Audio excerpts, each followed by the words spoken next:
All right, good morning, good Father's Day. Happy Father's Day, all the fathers out there.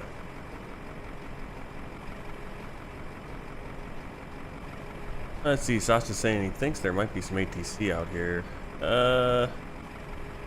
There's a little bit of, on the map I'm looking at, I can see a little bit over Jakarta, but I don't think, just out of our area. It's just center. Otherwise, nothing. Problem is also I'm going to be doing time acceleration just because I've got a short morning here and a long flight.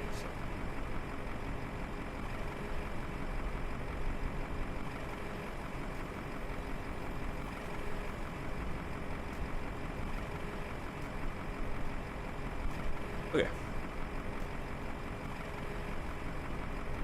So welcome in. I'm Martin Wenzel. Happy Father's Day to y'all. We're going to be doing Microsoft Flight Simulator.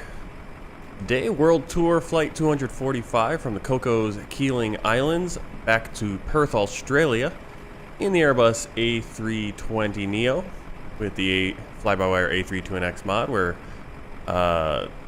Virgin Australia Flight 1916, 1916, Velocity 1916, and we're going to start getting boarded up so we can get going, and we'll do a little bit of time acceleration as well because again, short morning here. We got plans today, so trying to knock out this about 4-hour flight. Yeah, Sasha. Well, as I was saying before, it's like I'm going to be doing eventually, or pretty soon, maybe I'll even just start setting them up so I have them in the pocket if I want to do something different than the World Tour. But my next thing is I want to do like a real life flight for every airline, at least one for every airline in the world. And obviously, when I'm in Europe, there'll be so many options with so many airlines, and we'll definitely get to Frankfurt quite a bit, I'm sure. Frankfurt's always a nice place to fly. I've flown there a few times, obviously. Alright, so let's do a few preliminary things. Make sure our engine master switches are in the off position. Ignition is normal. Flaps, all retracted. Parking brake is set. Landing gear down. And wipers off. First officer going.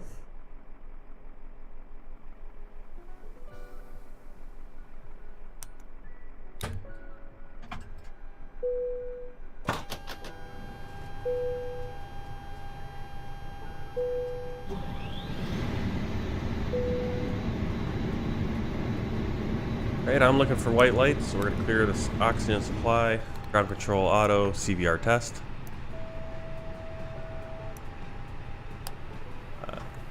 Up here, Adir's nav 1, 2, and 3.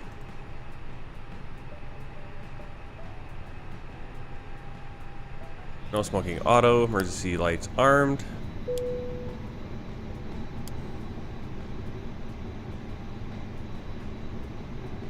Have auto for X bleed. Once we got the APU available, we'll hit the APU bleed. Got X bleed, want that at auto.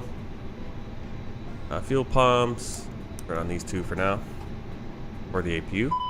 Strobe auto, and we'll turn the nav light, or the wing lights on as well. APU fire test. Engine 1, engine 2. Hit APU bleed on, so we got the APU.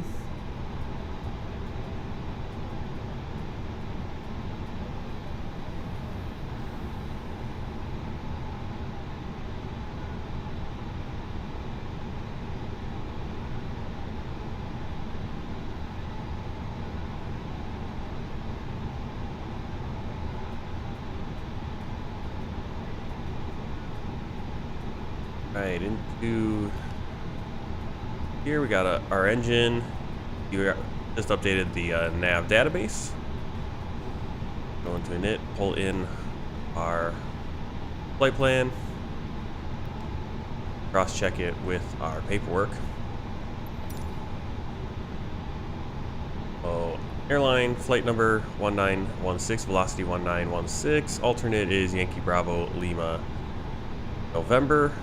From Yankee Papa Charlie Charlie to Yankee Papa Papa Hotel. Cost index of 10. Flight level 370 is our cruise today. Get our zero fuel weight. do that right here too. Zero field weight is, what's 60. Then the center of gravity, pull up right here. Cool. Start doing that. 33.5 for our... I'm out for the walk around. Center of gravity.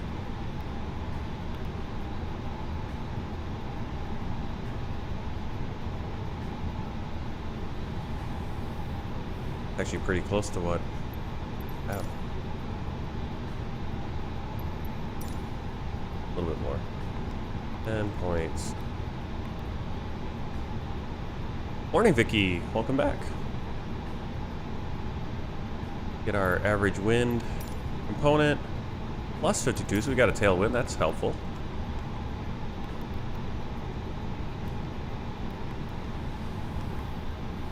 How much that gives us extra time of fuel.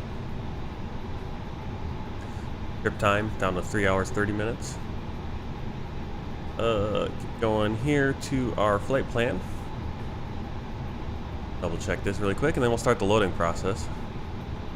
Boarding process. Right here we're going runway 15 direct to Charlie Charlie, and then we'll be on Mike 641. Then to Mirab and Tango 12, to Brig, then we'll have the Wave 3 Alpha approach, or star into Perth runway 6. Come back to that. I'm just going to get the boarding process going. Things moving along here. That's boarding. Requested.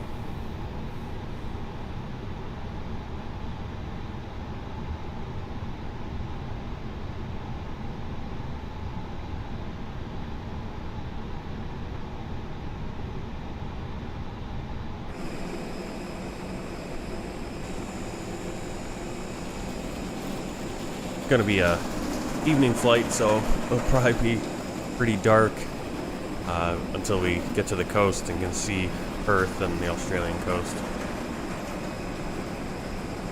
for our landing. Do you want to board crew?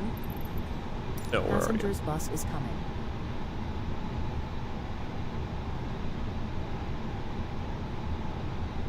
Get back in to the flight computer. We're going to hit 1, doing the...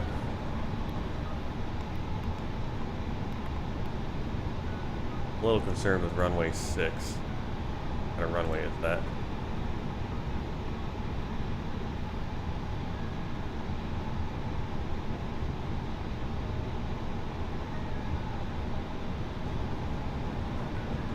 Of course, getting the shorter runway. We always, I don't know why Embry always prefers the shorter runway. I guess it's got the best pins. Runway 3's got a pretty... Cool.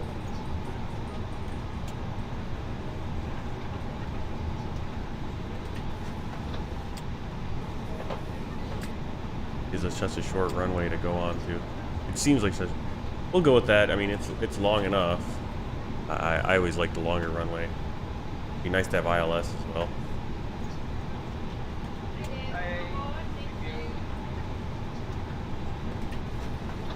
Let's do that. Go to runway 2. Switch that up. Approaches. Wave 3 still takes us. That's what we need. Passengers bus is coming. Right left.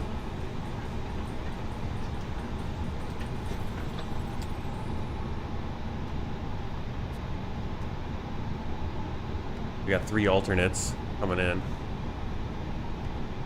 What would I rate myself up at? Some, not great. Sometimes it's alright. I've had some where it's pretty good, and then others gonna struggle. Okay, where'd all the passengers go? Oh, there they are. I was like, why are they knocking around the bus?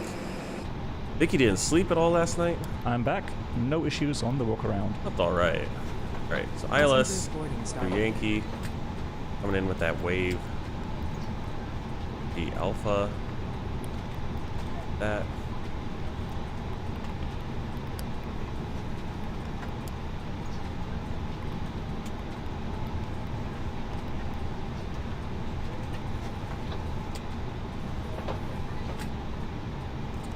Request ATC clearance. Clearance delivery. Good afternoon. It's... is at the gate with the numbers. Requesting ATC clearance. Frankfurt's okay. It was, I mean, the last time I did it was during that event, and it was just so busy, so the Okay, cleared to our destination as filed. Score code controller was is getting a as little assigned. testy with everyone, I think. He was overworked.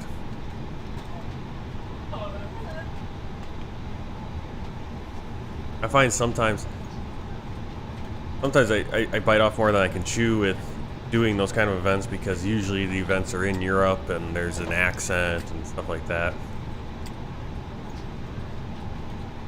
They also seem to talk way faster on VATSIM. I mean, when I'm listening like real life ATC, there'll be times where they really take their time, whereas on VATSIM they'll just right through it.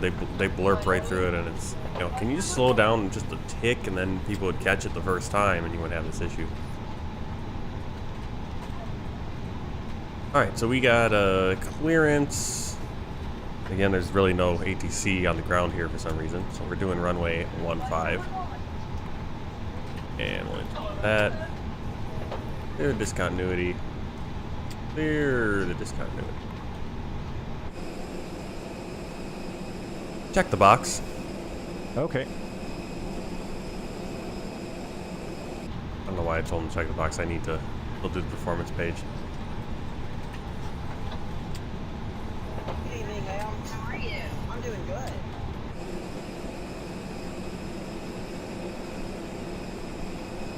Passenger's bus is coming. So while they're loading, we get the calculations done for the performance page. Went to bed at midnight. Yeah, I went to bed later than I usually do.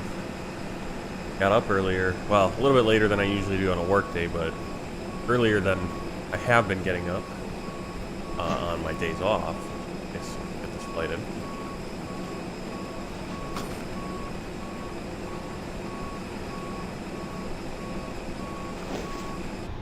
Alright, so I got the calculations on the calculator there. We're doing config 1. So last time we did a flaps 2 takeoff, which was interesting. Christmas Island. Hi, the security and safety checks are all done. Are we good to start boarding? Yes. Okay. Hey, V1 is going to be 149, rotate 151, and 156 for the V2. Transition is 10,000 feet. Thrust reduction again at 1100. So last flight, for some reason, everything was a little different. We had a flaps 2, we had a 2000 for our thrust reduction and all that. Pretty interesting.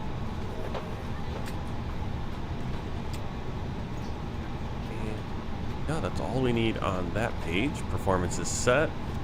On there.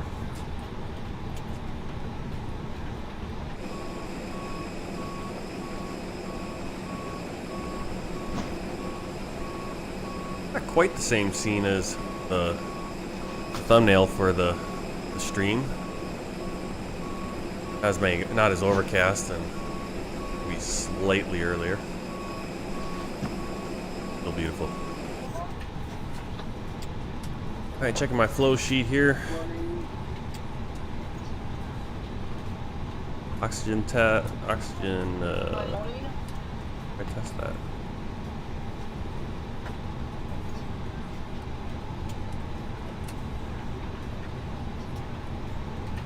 Gotta have it on this one. Maybe we don't. Okay, brightness is as required. Loudspeaker set 1 o'clock. PFD to check display and data.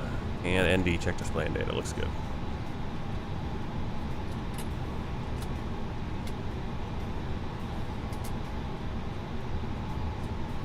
That'd be the way to go. Their cockpit is fun.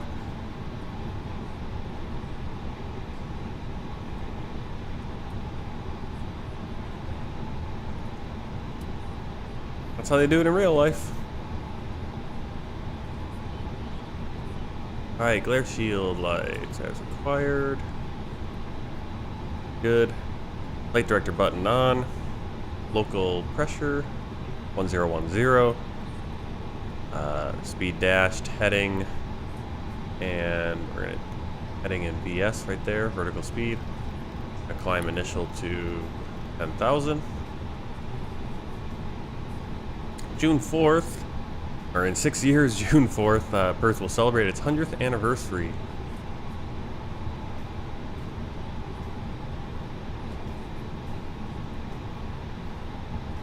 I don't know, Sasha. It depends on when we can do it. That's the first thing to figure out at this point.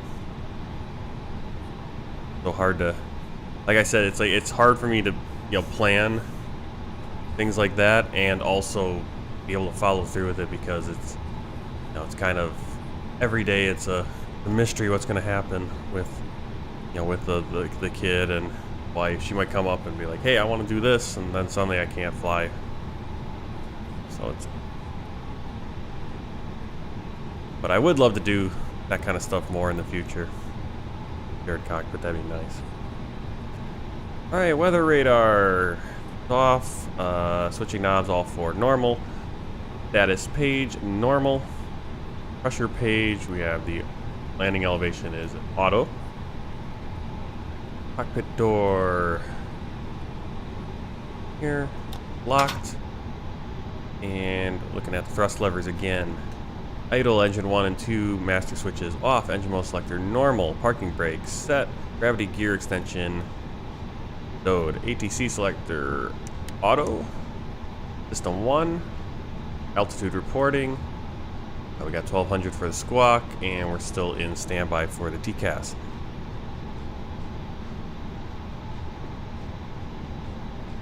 We're getting pretty close. The passengers are all on board. Looks like he's on the last few bags.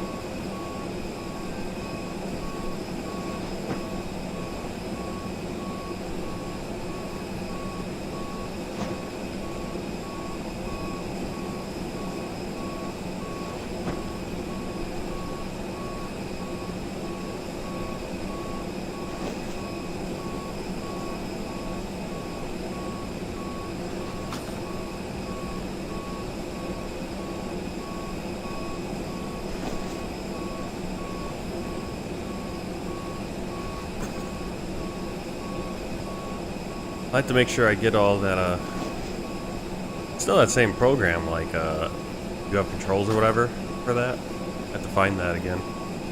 I did uninstall it because I was having, performance issues with that installed. I think you get performance issues if you have it installed and you're not using it, or at least at that point, or it was messing with something. Alright, so let's get prepared for pushback.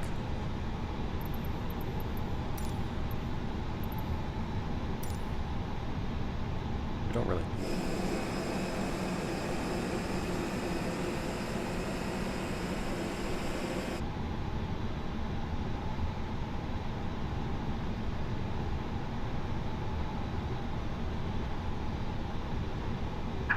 Hello, Captain. We are ready for pushback.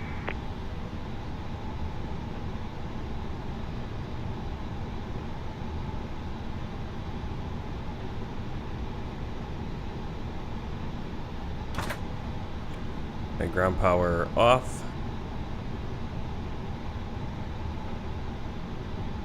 4-star checklist down to the line. Cockpit prep. Departure checks completed. Completed. Bypass pin Completed. inserted. Gear pins and covers. Removed. Signs. On and auto. ADIRs. Nav. Fuel quantity. 10,700 kilograms. Takeoff data. Set.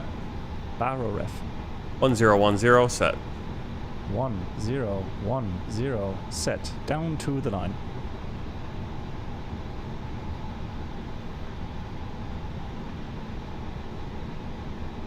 Request star clearance. Ground. Lock in gear. Requesting pushback and start clearance. Alright, windows and doors are Okay, cleared closed. to push and start. Let's see, cam door. Page check that. Closed. Beacon on. Best lever is idle. Called the tow truck, E-cam, checked nose wheel, steering disc message. Parking brake still on. We're just gonna do a. How do I just cancel that? I can cancel my pushback. I don't really want to push back now.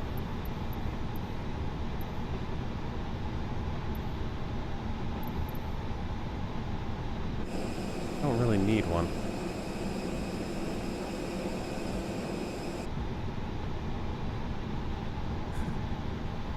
Forgot we were facing the way we're facing.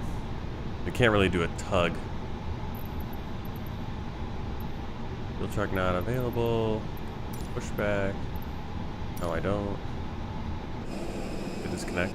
Probably not.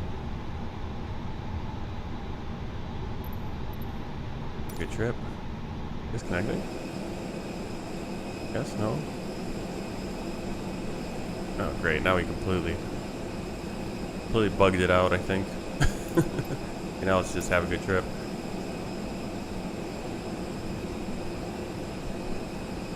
Okay, fine. We're just gonna reset. I don't actually need. Alright, there we go. The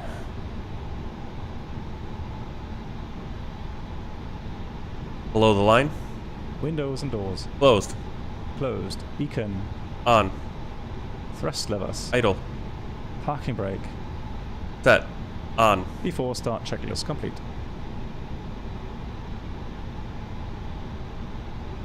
Starting engine 2. Check. Ladies and gentlemen, we will now commence the safety demonstration.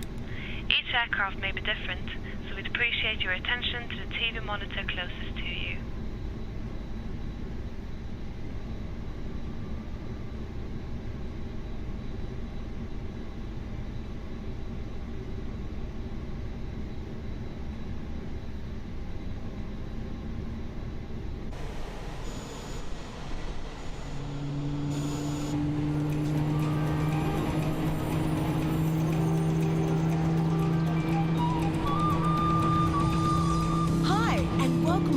Virgin Australia. This safety information video will show you some of the safety features of this aircraft, including information that could help you in the unlikely event of an emergency. Even if you fly often and have a magazine to read, we'd really appreciate your full attention. First, please check that all your cabin baggage is securely stowed away in the overhead locker or under the seat in front of you, as the aisle and exits must be completely clear and tidy. Starting engine 1. Check. And as we're about to leave, you need to fasten your seatbelt low and tight around your hips. To fasten your seatbelt, push both ends together until they click. To adjust, pull the strap until Alright, so we have a tight, short and to release, taxi. simply We're lift the going buckle. to go out Bravo and then taxi back on the runway to 15. It is a requirement that you fasten your Don't have to seatbelt double whenever back the all the way. seatbelt sign is illuminated, or you are instructed to do so by the crew. Did I recommend switch? that Yeah, you I fasten switched your to runway seatbelt 3 in whenever you Perth. are seated. And if I'd you rather plan have to just a little sleep, bit longer runway. I mean, please fasten your 8,000 we had seatbelt plenty of over the runway to blanket. land. In case you haven't caught a plane in the last century, It just kind of this throws is me a off when I see the short non-smoking runways flight. at these places Smoking is not compared to the longer permitted runway of anywhere on the 11,000 feet or including the something. lavatories, which are Plenty fitted for with us. smoke detectors and We're alarms. going to take off runway The 15 cabin and is then we'll be pressurized out during right the flight. as However, we if take off. We'll pass oxygen the is OR and required, be on our way. mask will automatically drop Pretty from much the a straight unit shot above your head. along Pull the the airway. mask down firmly towards you to start the flow of oxygen. Oxygen will flow through the mask even if the bag does not inflate. Place the mask over your nose and mouth. Alright, we have and both fit engines the available. elastic strap over your head. You may need to adjust the straps on the side of the mask. It is important you fit your own mask first before helping others. Please study the Co-pilots safety instruction moving card a few in the things. seat pocket. It provides detailed information on life jackets, as Yeah, I well need as to the turn off operation and location of the exits and slide And the rafts on masters. this aircraft. And the The master safety instruction card switch. also shows the brace position. If directed to adopt the brace position, make sure your seatbelt is tightly fastened. Place both feet together on the floor with your feet just behind your knees.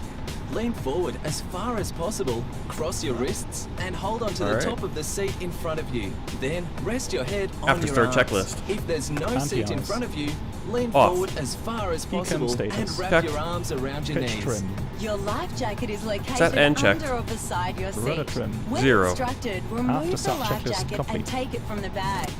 Slip the life jacket over your head, pass the strap Flight control around check. your waist, and clip Ready. the two ends together. Full To down. tighten the life jacket, Full pull up. the strap. Neutral. Once you are outside the aircraft, Full inflate left. the jacket by pulling the toggle. Full right. For additional inflation, Rudder. blow into the mouthpiece. There is a light left. and a whistle for Full right. attracting attention. Infant and Neutral. spare adult life jackets are carried on board and will be distributed by your cabin crew if required. This aircraft is fitted with slide rafts, escape slides and signalling devices located in clearly marked stowages. The cabin crew will deploy them in the unlikely Request event taxi of clearance. an emergency. Please refer to the safety Ground, instruction good card for afternoon. more It's information. ready to taxi. Your nearest exits, which may be behind you, are being pointed out now by a cabin crew Cleared to member in taxi. your area. Please take a moment to locate your nearest exit. In the event of reduced Clear left. visibility, the exits can be found by following the escape Clear left path side. lighting. Clear right While side. you are on board the aircraft, you are Brake required check. to follow all Pressure illuminated 0. information signs and all instructions from crew members. On Virgin Australia, you may use permitted electronic devices. However, they must be turned off for takeoff and landing or any time you're instructed to do so by the crew. You may use your mobile phone and other portable electronic devices whenever the signs throughout the cabin are not illuminated. As we are about to take off, please ensure your seatbelt is tightly fastened. Your seat back is upright with armrest down and your tray table is folded away. At this time, your window blind must be open.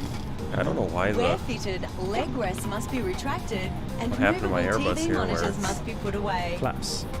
Don't give a forget, ton of- your safety is really important to us. The crew are here to help should you have any questions. Thank you for your attention and please enjoy your flight with Virgin Australia.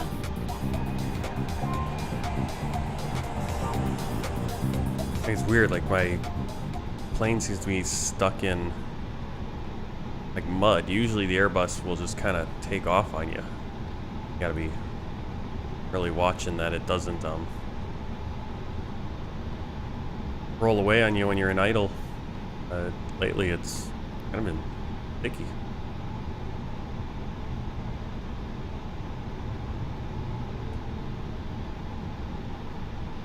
Turn on the lights since we're going on the runway.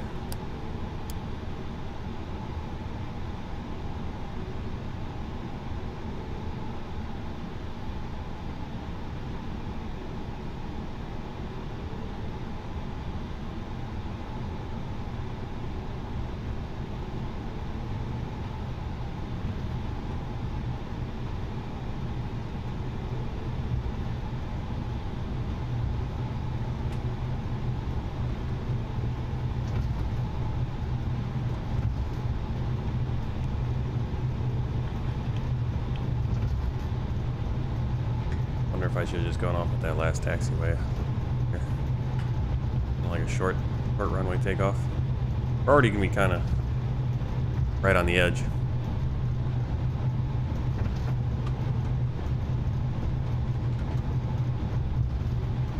That's not my rudder sensitivity. It's my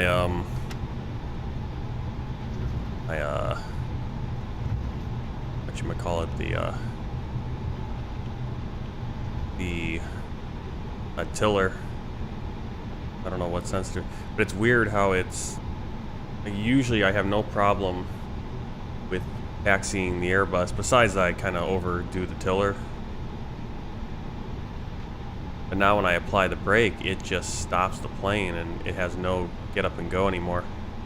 Because usually the Airbus will just roll on its own in neutral or in idle right here.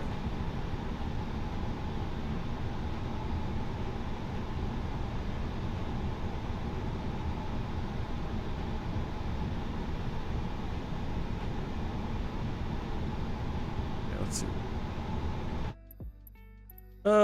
Controls, rudder sensitivity. Yeah.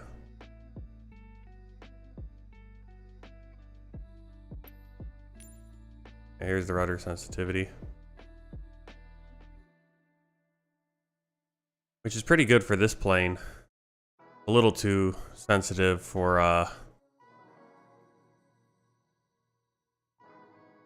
the smaller planes.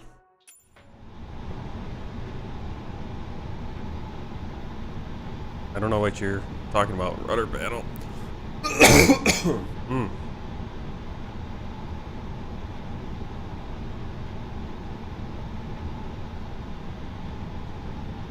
Alright, let's... Ready.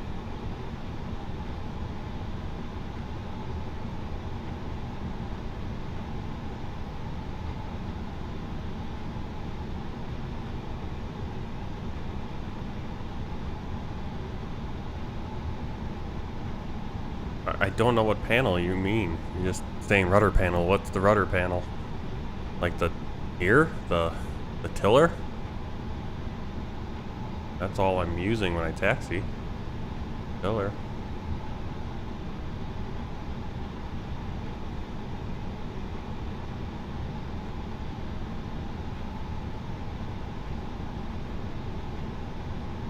I don't know why he's not going through the flow here.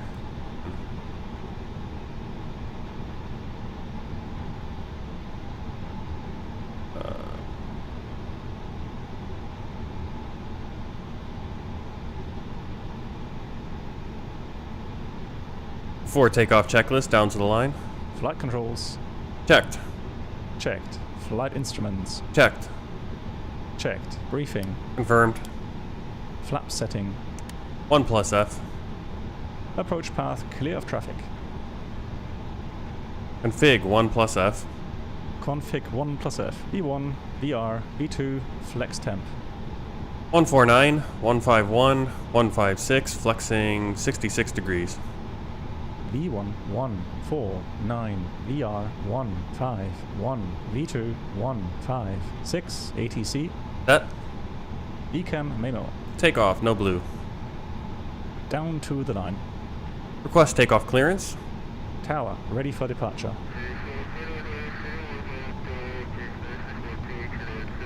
Cleared for departure. Below the line. Takeoff runway. 15 confirmed. Cabin crew. Advised. TCAS. PARA. Engine mode selector. Normal. PAX. On. Before takeoff checklist complete. Ready? Ready. Takeoff. Check.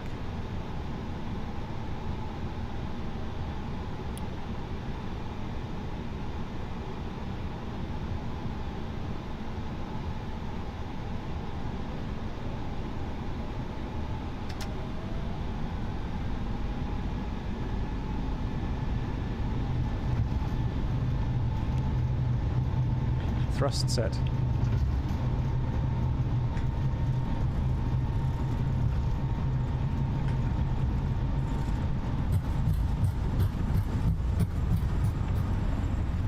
Back. 100 knots. I don't know where the plane's going there. My rudders are backwards or something now. E1. Rotate. Positive climb. Gear up.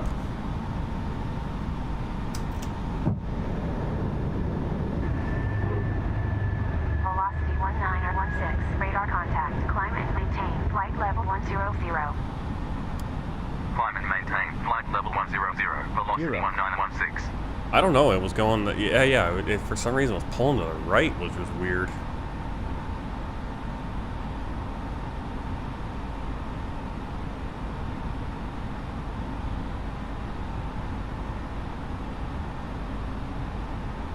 Thrust climb. Checked.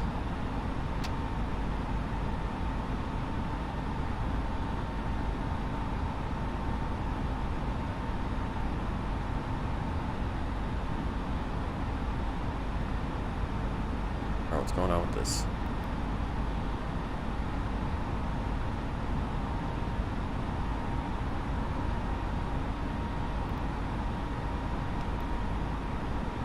Go direct to Casa. Go. Autopilot 1 on.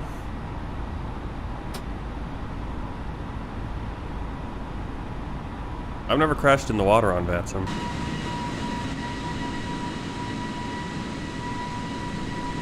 I've never crashed on VATSIM. I've missed calls, or I haven't understood calls, but I've never crashed. I've never had any major issues on VATSIM. Like I said, I missed a call when I was doing that Louisville to Washington D.C. flight, and I think a couple of us missed the call, or we were never handed off or something, because a bunch of us actually had to get rerouted to get back into line. So.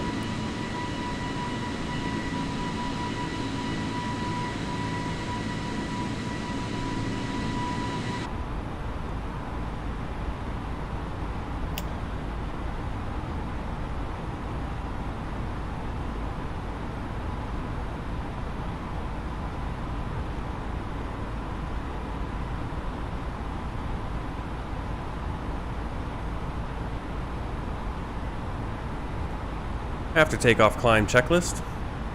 Landing gear. Up. Flaps. Retracted. Packs. On. Down to the line. Alright. You can see we got a lot of flight time to go here, and as soon as we get, I might even start during the climb, might even get the double time. Sound like Black Box 711. What do you mean? What sounds like that?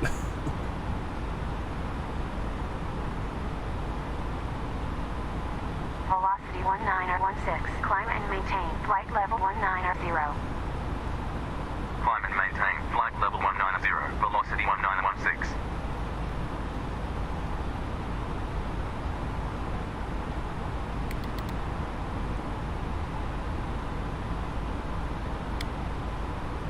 Our next waypoint is about a third of the way.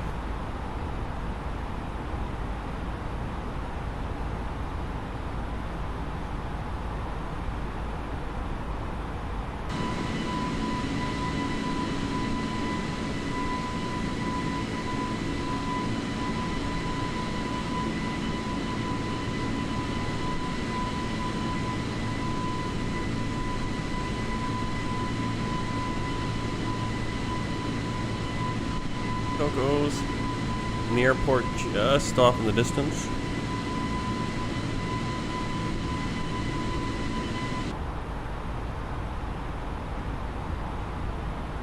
You're doing where are you guys flying? 3 hours 55 minutes. What, for my flight or for his flight? Yeah, I'm not gonna have time to fly with him, unfortunately. That's what I mean. It's so hard to schedule things when you have a when you have a kid and stuff to do. Alright, I'll turn off the seatbelt signs. I don't know why he never turned off the ground lights. Below the line. Barrow ref. Standard set. Standard set. Standard set. After takeoff, climb checklist complete. Oh, he's live in 3 hours 55 minutes.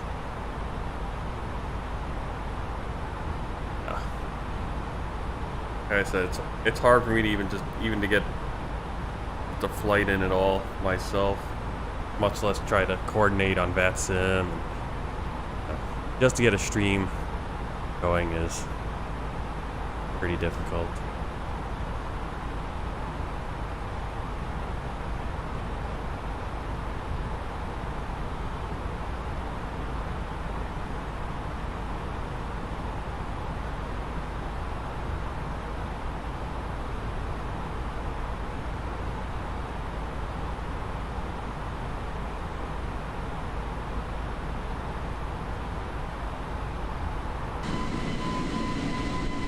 Alright, we still have a few clouds.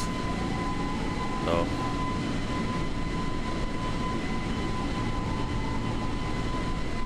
Usually when I'm flying these kind of ocean routes, there's not a lot of cloud cover. But I guess we're close enough to Indonesia or something.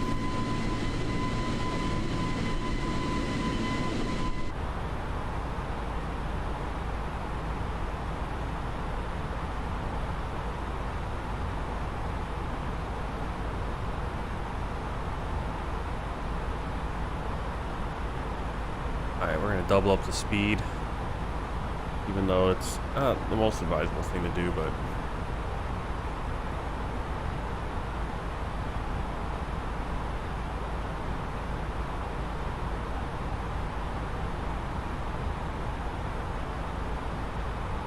Sim rate 2.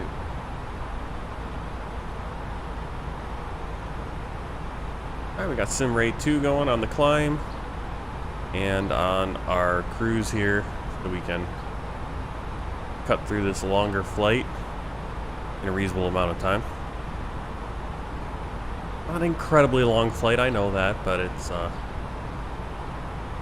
a lot to see, especially when you're doing a night flight like this.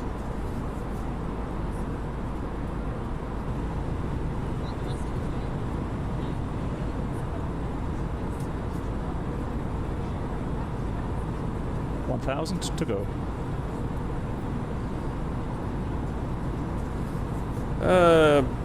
Well, Bobby Fuzzy is doing a giveaway. The Stockholm Orbix, yeah, the new Stockholm Orbix.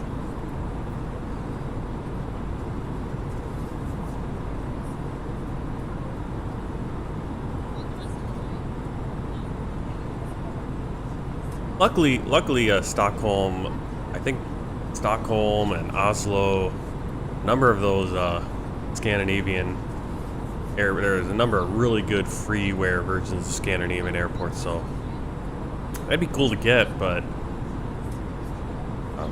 again, it's a giveaway, so it's not like you're guaranteed either.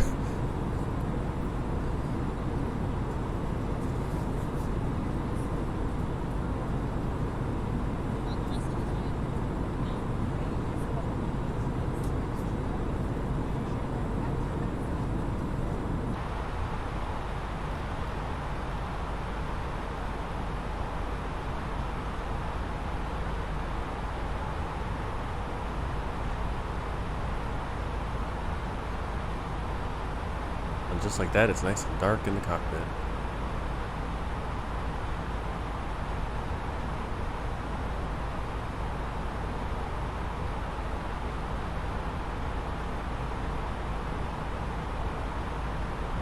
Ladies and gentlemen, your menu is in your seat pockets and details fresh Well, local dining options. the issue with a giveaway is that I need to have money to be able to buy stuff to give away. There are lavatories located both forward and rear of your cabin.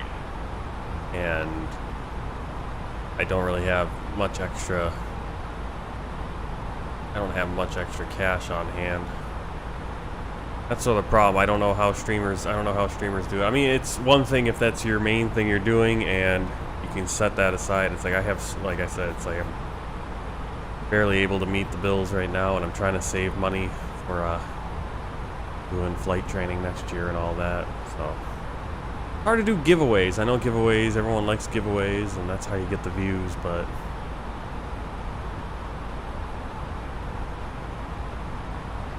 kind of hard when you don't already have a stream of income from your streaming.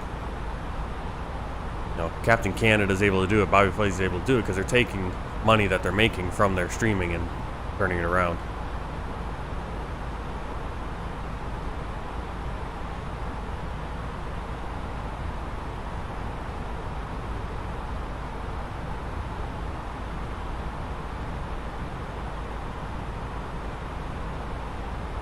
I always figure they want to give those free airports to people who have viewers. That's always the thing. It's like you get free stuff. The more people you have, the more influence you have, all that stuff. The more money, and basically in the end, the more money you have, the more free stuff you get. It's always that seems to be how it works. You know, if you're a nobody, you don't have it. You don't get anything. You have to pay for everything. But if you're, you know, you already have a following, then you get ton of free stuff, and it's like, which makes sense. Some exposure they can get.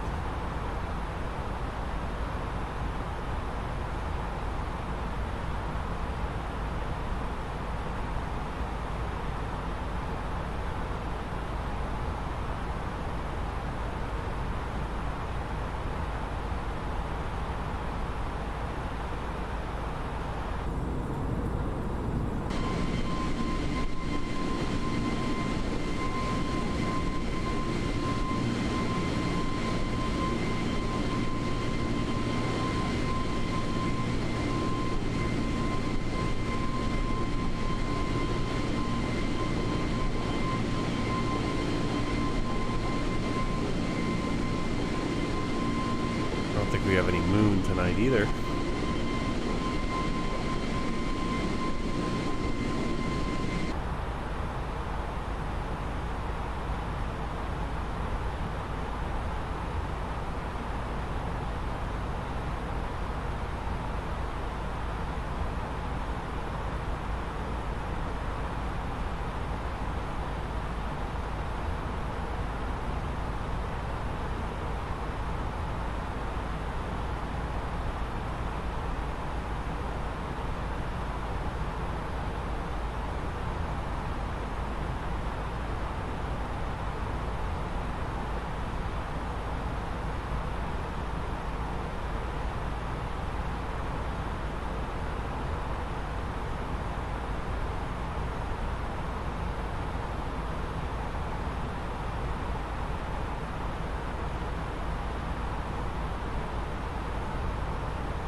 I don't know who I asked for that though.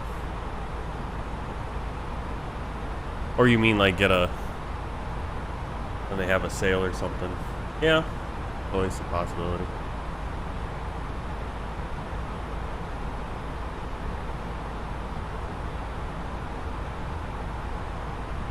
Like I said, it's always, I always find it a little weird to go, hey, can you give me something for free? Can you give me something for free? Like, again, who am I, right? Why would they give me free?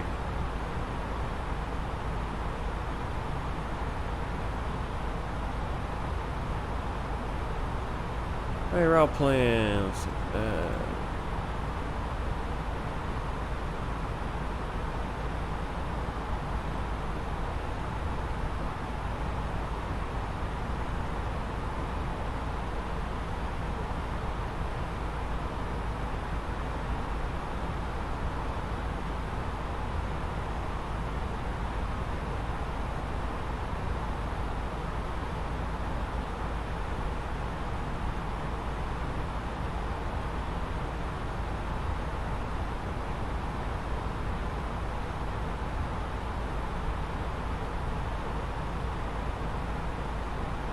That membership where on YouTube I don't have that because I'm not monetized yet. I don't think there's, I have 1,000 subscribers, but I'm not anywhere close to being able to monetize. Again, there's lots of stuff that it's like you need, you know, I can't just do it because I want to do it. It's like I gotta have people watching, and like I have no set schedule because it's impossible for me to set a schedule because I don't know when I'm working until 2 days before I work, basically. It's just like I have a job where I don't know when I work.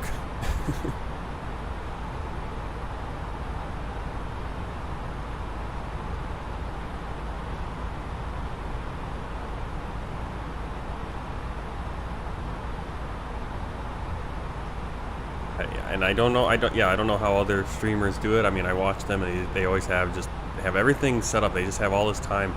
Again, it's like I wish when I lived in China I was able to stream. The problem is when I lived in China I had time to do streaming. I could have set schedules and done that. The internet's too bad, you know, to actually stream out to the world, like outside of China. Do YouTube streaming or, you know, Twitch streaming. You gotta do it over a VPN, and it's kind of hard to get it to work. And yeah, I mean, in all honesty, really, the reality is it'd be better for me to just kind of make YouTube videos. But again, that takes time to do the actual gameplay, do the flight, and then to cut it up and do like a video or something. So I just don't have that time. I basically, when I'm streaming, that's the time I fly. I very rarely have time to fly outside of when you guys see me flying. 1,000 to go.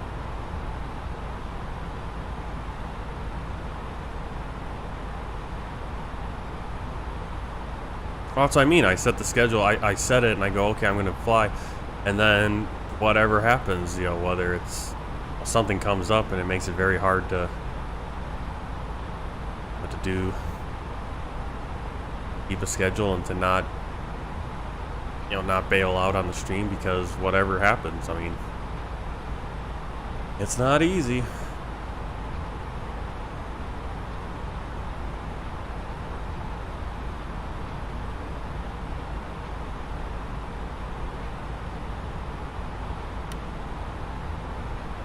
I've done that. I've done a long stream. I did one where I did a Hong Kong to Cologne. I do want to do that at one point. I do want to do a few longer flights where it's, you know, whether it's overnight or it's take off in the morning, do stuff for after. I mean, I've done that. I think I'm gonna build a few of those flights. That's why I want to build some flights. You know, that's kind of my next idea of just, you know, coming up with flights to do. Is I don't really need to come up with flights to do. I mean, it's easy to just go, hey, let's fly from here to here. That's not too hard anymore. There's so many places I want to fly, but I kind of want to fly like every airline. So I want to do, you know, obviously we all know the big ones, but there's so many cool little airlines out there and really cool liveries, and that's one thing I like doing with the World Tour, is showing off all these airlines that most people never even think of, and it's surprising that someone's made a livery for them too, for a flight simulator. And being able to, and with that, being able to fly different places that I didn't do for this World Tour, possibly open it up for doing longer flights. I mean, Korean Air maybe do, you know, get in the 787 or the 787-10 and do some, you know, do some longer flights. Asiana, you know, different ones where, you know, some airlines I'm not going to fly, that some bigger airlines that everyone knows I'm not going to fly on this World Tour just because their flights they usually do longer haul flights. So I definitely want to set some of those up. I might even just set some of them up right now and just start looking at some different flights to do in the future. Start preparing things at some point, or kind of scatter them in. There's no shortage of flights to do. I kind of set myself up to do this World Tour, and it's taking a while, but I enjoy it.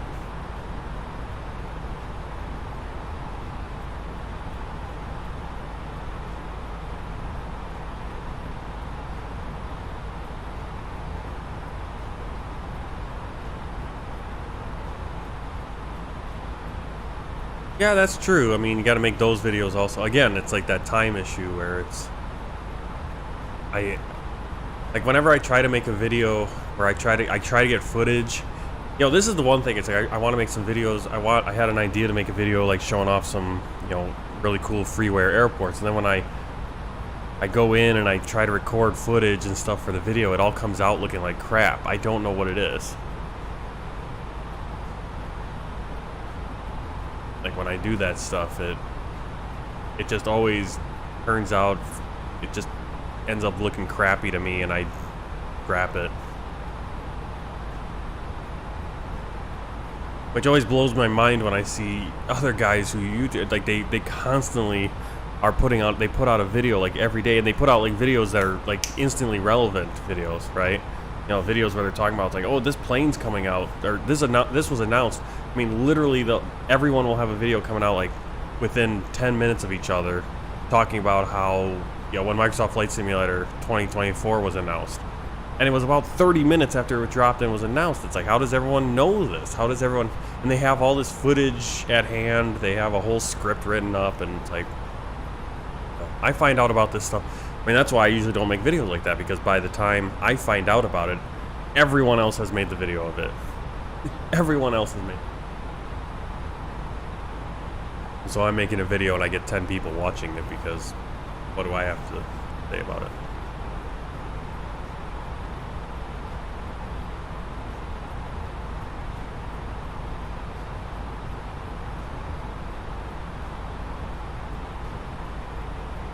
Well, I don't know what it was. There was a few months ago where I actually had I was like, okay, I have a little time here. I could try to put together some videos, and it just, I don't know, now I can barely, I get maybe 2 hours in the morning.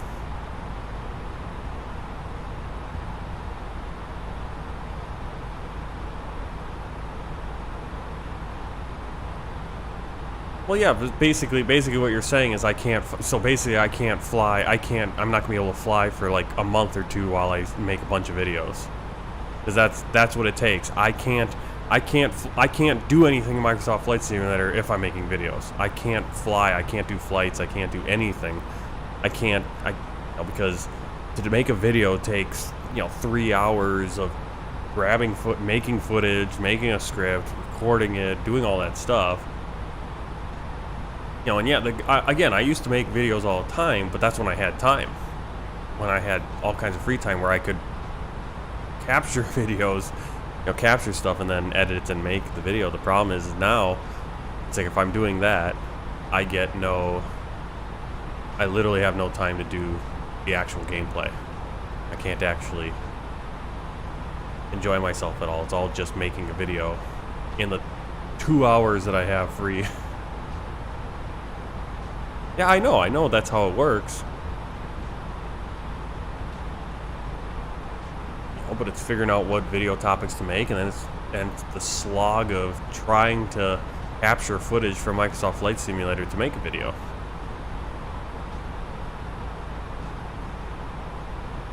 I'm terrible at doing. I watch these videos and they got the sweeping, beautiful sweeper shots. Like I don't even have an eye for that. Like what to make it look like. And then trying to make graphics for it and animation, all that stuff. It's insane what you can do, and obviously as you get bigger and bigger, people get editors to help them with that. Obviously most of the people we watch for Flight Simulator don't have that, but like I said, it's like people live and breathe this. People live, when you're doing YouTube videos and you're putting out, you're saying, hey, do an informational video on how to do something. It's like, yeah, but I don't know how to do something. I got to do, how much time is it going to take me to learn how to actually do that thing and how to present it in a way that people are going to want to watch.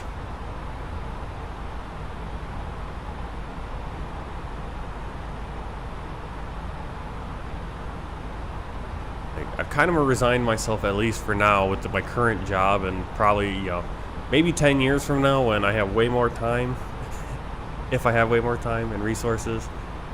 But the YouTube thing kind of hit the rocks where I don't know how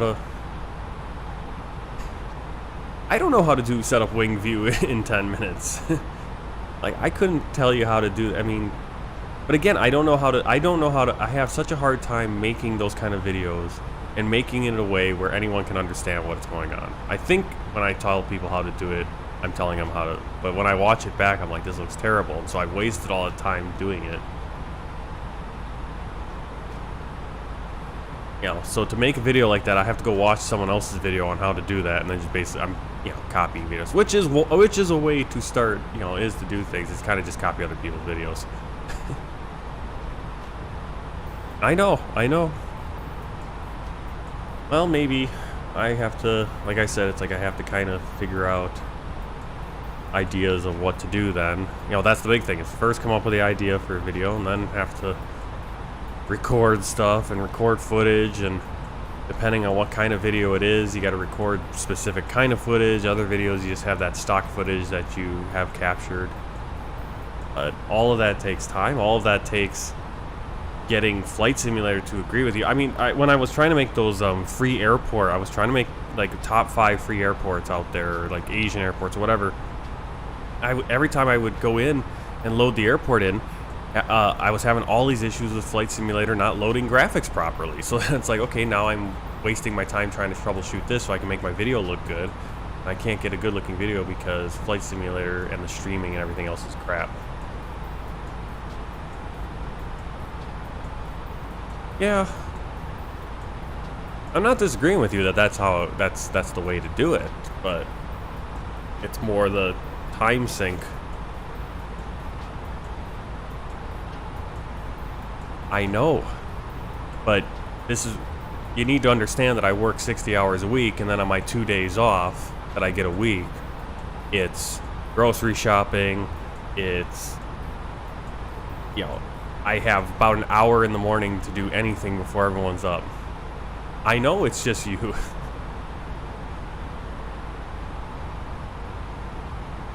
This is what I mean. I don't know how it's frustrating because I watch other people there's all kinds of other people on Twitch and YouTube who are streaming to more than just 1 or 2 people, and they don't have any, they don't have any graphic grade overlays or anything. They just, if they have a camera, you can barely see them on camera, and they got tons of people watching. How? I don't know. They don't have a YouTube channel, typically. A lot of people on Twitch don't even have a YouTube channel where they're making, content like you're talking about. Yeah, I mean, that is one way to grow, is that you make that kind of content, that evergreen. No, it's not really evergreen content, but it's, content that people are looking for, right? They want to look, how do I do this?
PC, and Xbox.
You have controls? I have control. Alright, so we're coming up 315 miles still, 37 minutes. I'm going to take this time to grab some of our weather information. A little bit of a dark flight here. Middle of the night. Not middle of the night, early evening. But it is coming into nearly the first day of winter in the southern hemisphere. Coming up on Australia and go off that direction. You might be able to see it. I can't really see it on my screen. Turn this up just a little bit more.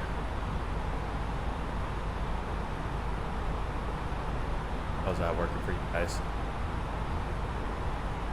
Still pretty hard to see anything, but basically off that direction you can kind of see a little bit of light. Again, when I turn up on gamma there.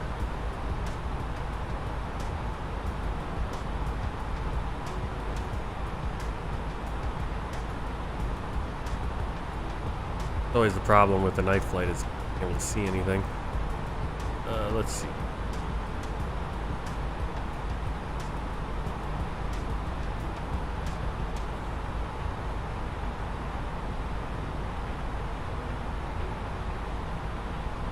I can't really. Well, I suppose that's fine because it works on this one screen. On my other screen, it doesn't look that right either way. So kind of hard exactly. I'll just kind of look back. I used to wash everything out though in the cockpit.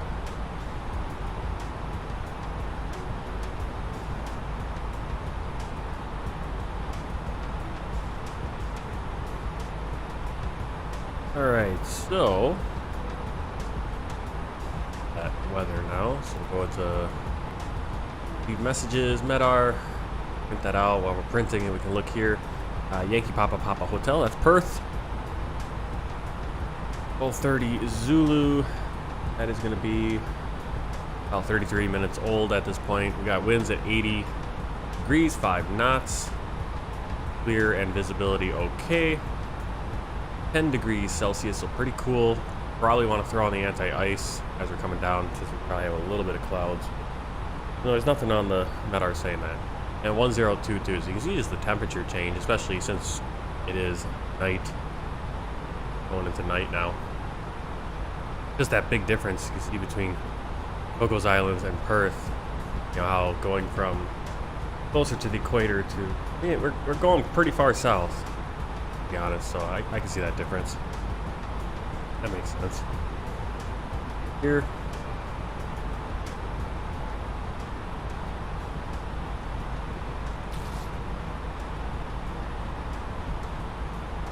One life.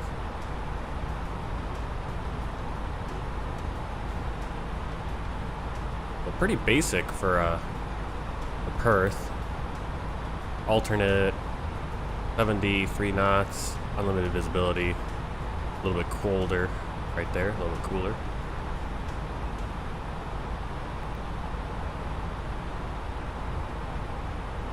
Top of descent is going to be before keels.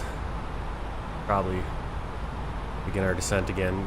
Last flight did pretty okay with getting in, getting the speed down, altitude and all that, so do that again.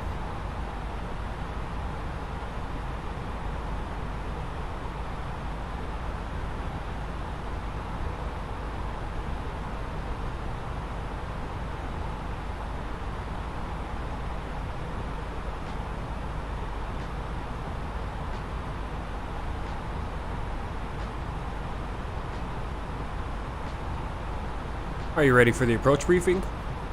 Ready. Alright, let's take a look at the approach briefing. That.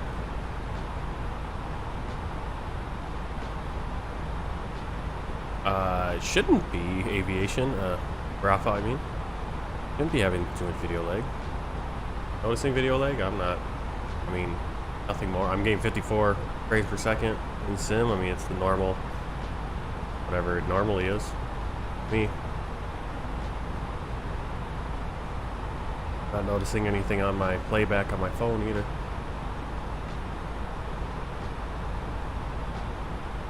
Alright, so here's our approach. We're going to be coming up on waves 3.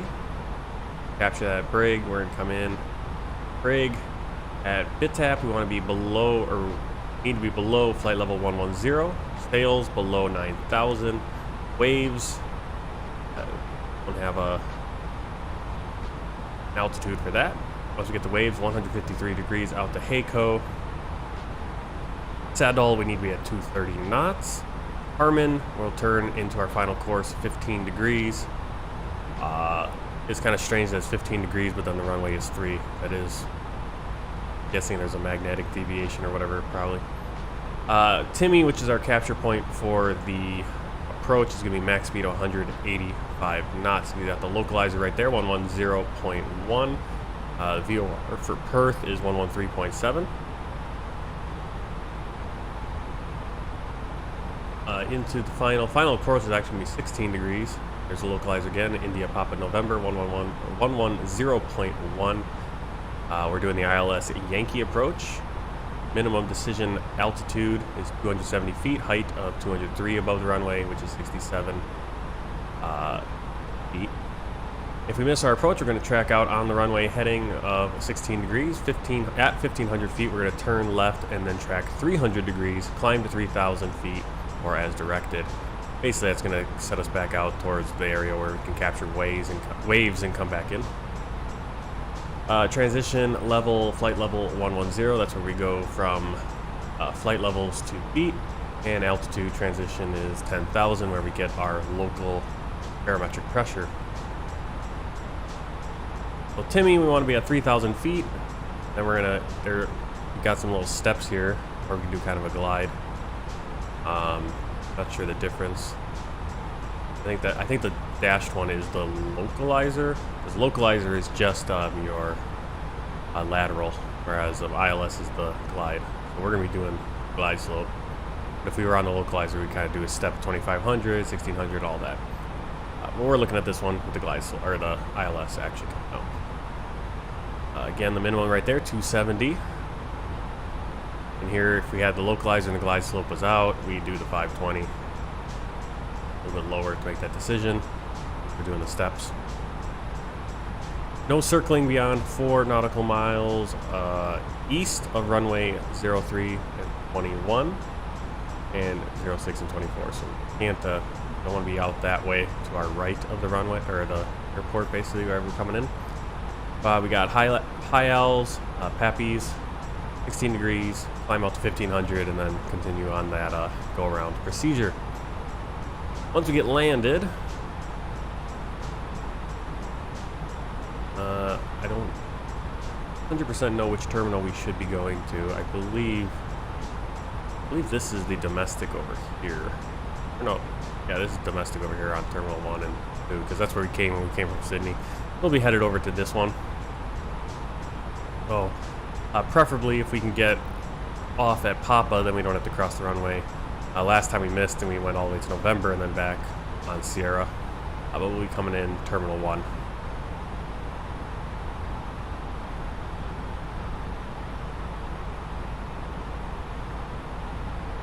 Hopefully not too much video lag. Down to 29 minutes now. Coming up on Arab. Double check, make sure we have the proper flight plan in. Got waves, Heiko, Settle, Harmon, Timmy. See the altitudes that is planning us at. 9,000 for sails. Between sails and Timmy, we need to get down 3,000. And then there's the glide slope. We have 3 degrees. Approach speed. Landing speed 133 knots. We're going to be arriving, it's estimating at 1451, 1452 at this point. Seems a little bit longer than 29 minutes. But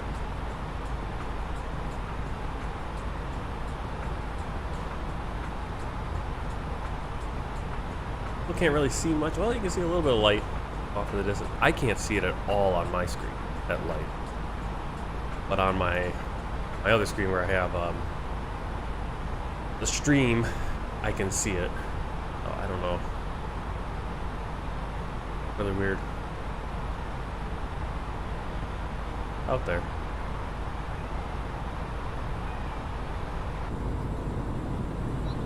Off the wing. Oh, yeah, I can just barely see it right there. Might be Geraldton. Geraldton or Lehman. Not a ton of kind of the bigger cities there on the coast. Not too big at all, but bigger compared to some settlements. You see a few clouds on the radar. I have a Qantas from... Now we're not going to see this guy, and he'll be landed far before us. We're not advancing or anything, but I'm just looking at on Volanta. We got another plane coming into Perth from Heathrow in the Boeing 789. That looks like Qantas. I think that's Qantas Flight 10. UFA.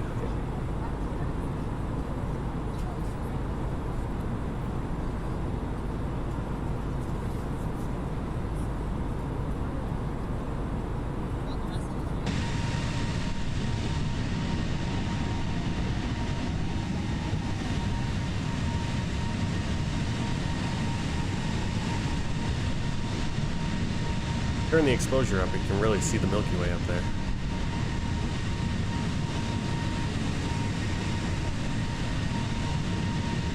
As I said, I can't see it on my screen, but I have the exposure turned up just a little bit for you guys. Beautiful. See how many stars in the sky. That's how it would be, really. If you're in a really dark area, you can see more of the starlight coming in.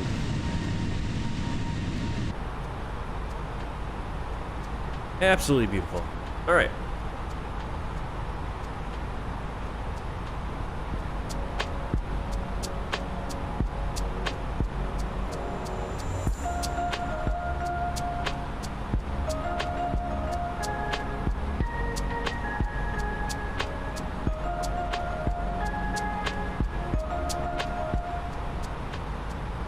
All right, we got the weather and everything, but we didn't put in the performance page here. So approach. I'm going to double check on the other screen here. I'll actually just pull up the MEDAR and see if I have a more recent that I can. I like to use medar-taft.com. Thank you, Papa Hotel. Yeah, it's 45 minutes or 4. You know, so it's got the same MEDAR. 5 knot winds out of 80, 10 degrees and clear. VFR. We're gonna have a nice crosswind. So runway 6 might be the better. Probably the better runway overall. Switch to runway 3, so.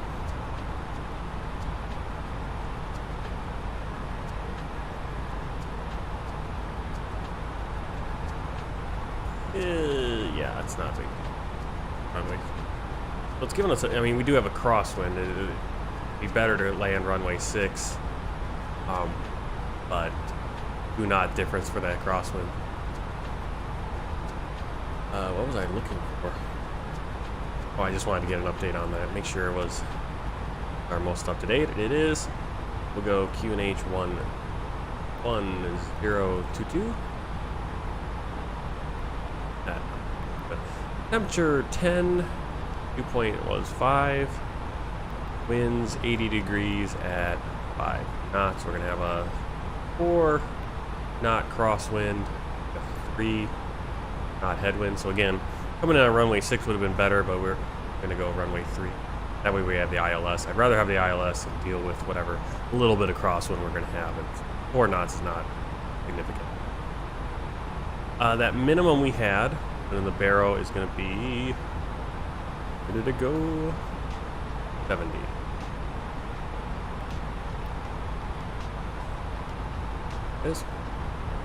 Alright, we're set on that page. Radio navigation, we got the 110.1. That's our ILS. I'm also going to put in the VOR just to be safe, just as a backup. 113.7 is Perth. We're going to be on course.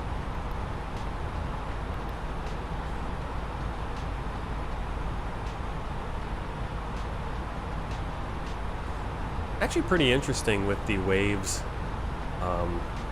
chart that they show. I've never seen a chart actually show, well, I've never seen it so far, showing the localizers, the three, because this approach can take you to either basically every runway. So runway 6 we would be going into Lenny. If we need to go runway 240, 24, go out to Barf and Luffy, and let me do this kind of dashed thing over to Quarry. And if we wanted to go runway 15, or not 15, 21, yeah, 21, we'd go over to Hay. And so we got the localizer. Of course, the one we were planned on is runway 6, which is the only one without a localizer ILS. I kind of want to do an ILS. It's been a while. And since we're at night, I'd prefer to have the plane taking me in as opposed to kind of hoping that I'm doing the right slope glide in.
Velocity 1916. Expect wave 3 Alpha. Arrival. Arnav. Zulu. Approach. Runway 06. Report when ready for descent.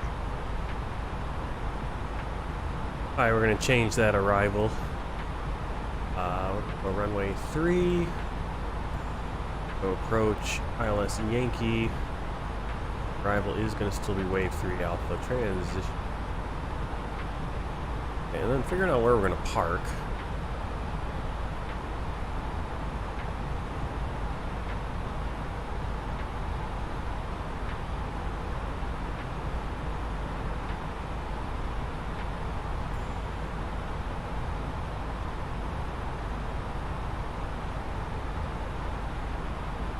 It's giving us 152. That's yeah.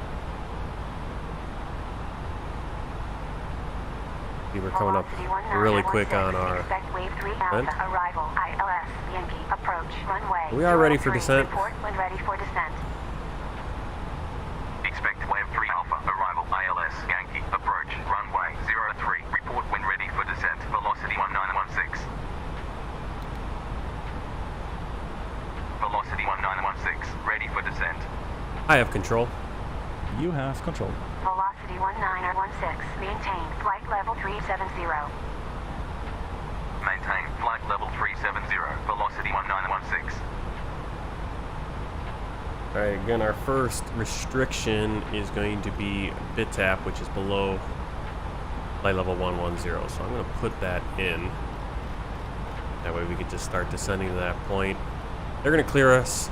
The problem with the FS HUD ATC, any AI ATC, it always is really slow to give clearance. It usually misses when you should give the clearances. Again, if I was on VATSIM, I would listen to VATSIM, of course. And they would obviously fix problems if I can't get descended on time, which I have a real hard time doing in this plane because we don't have a speed brake that works. I don't know why it doesn't work. It doesn't. Alright, so we have the we did at the airport weather. We set up the MCDU. Auto brake is on medium.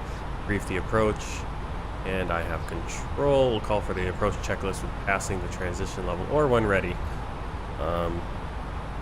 Let's see. Yeah, we'll probably do that around 10,000 feet once we get to setting our local barometric reference. And when this set, yep,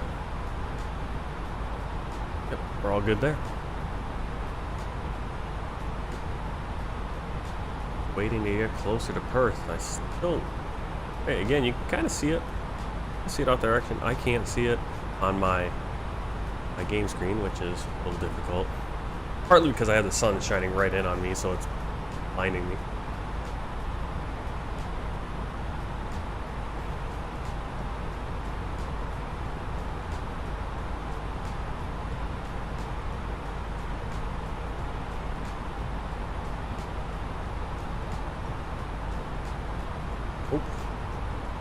Kind of the problem on the screen too.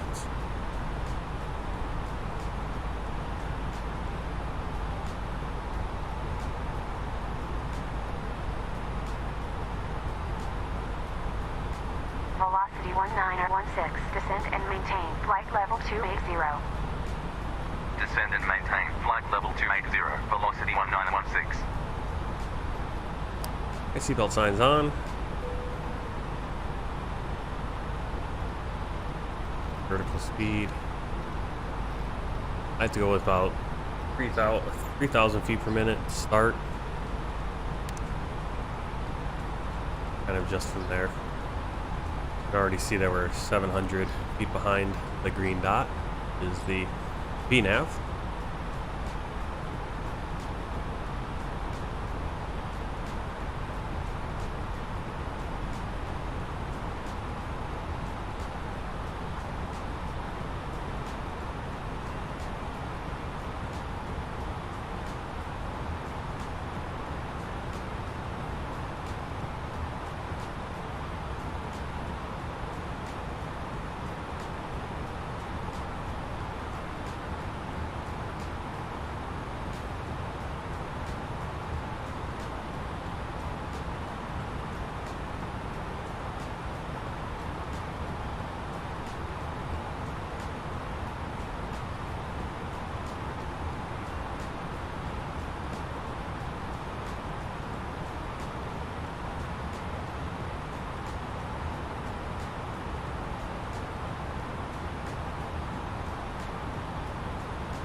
Velocity 1916. Descend and maintain flight level 190. Descend and maintain flight level 190. Velocity 1916. Alright, continuing our descent. 190, you can see Perth out in front of us. Again, it's very hard for me to see it. My screen, but oh, you guys.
Cabin crew, prepare for arrival.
Alright, we're a little bit ahead of the game. Once again, bit tap, we need to be 11,000.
Velocity 1916. Climb and maintain flight level 180. Climb and maintain flight level 180. Velocity 1916. Yeah, we're not going back there. Come on. You know we need to be down to 11,000. Not messing around.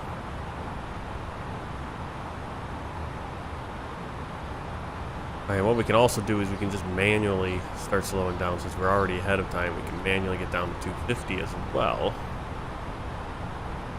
Since we're about, we got quite a little bit of time before we need to get to 11,000. We can get down to 250 ahead of time. Then we can get between 11,000 and 9,000 without having to spend all that time. Flight level 110. Contact Perth. Approach 123.6. Clear to flight level 110. Descend and maintain flight level 110.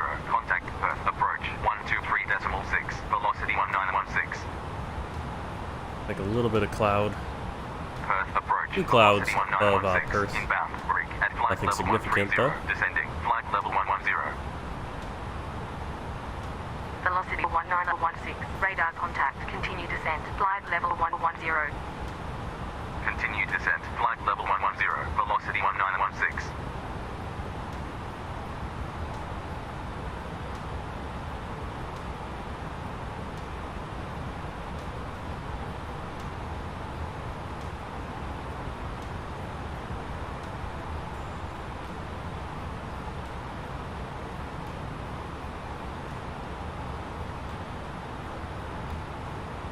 $1,000 to go.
Velocity 1916. Cleared wave 3 Alpha. Arrival. I have cleared on arrival. 3 Alpha. Arrival. Velocity 1916.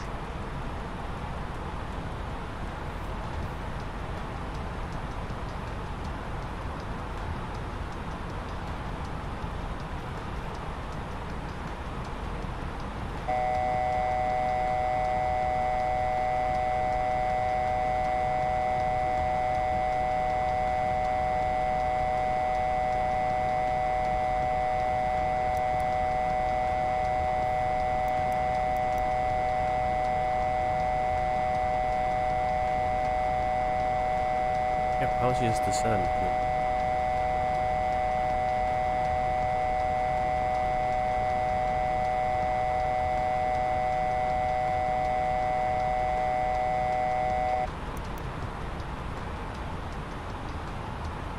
Alright. We're at 11,000 feet. Technically a little ahead of time to put the QNH. QNH should be at 10,000, but I didn't change it on the performance page. I missed that. QNH 1022 set. Love how he doesn't listen to me sometimes. Completely ignores what I say. Alright.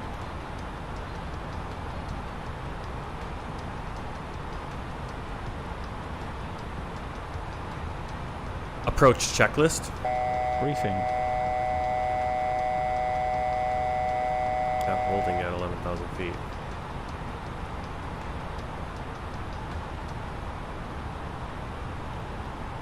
Checked.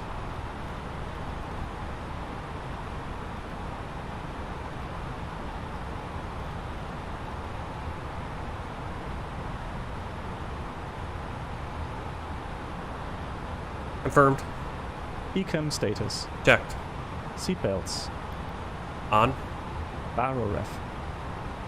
1022 set. 1022 set. Velocity Minimum. 19016. 270 set and checked. Level 110. 270 set and checked. Velocity 1916. Set and checked. Engine mode select. Really doesn't like to talk to me. Descendant maintain Normal. 9000 QN81022.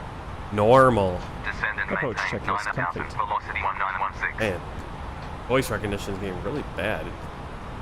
Listen to me.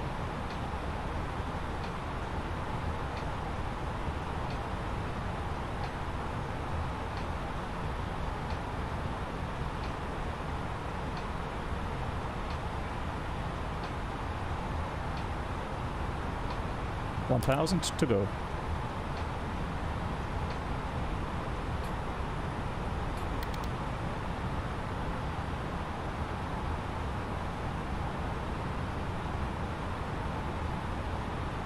Ladies and gentlemen, we will be arriving at our destination shortly.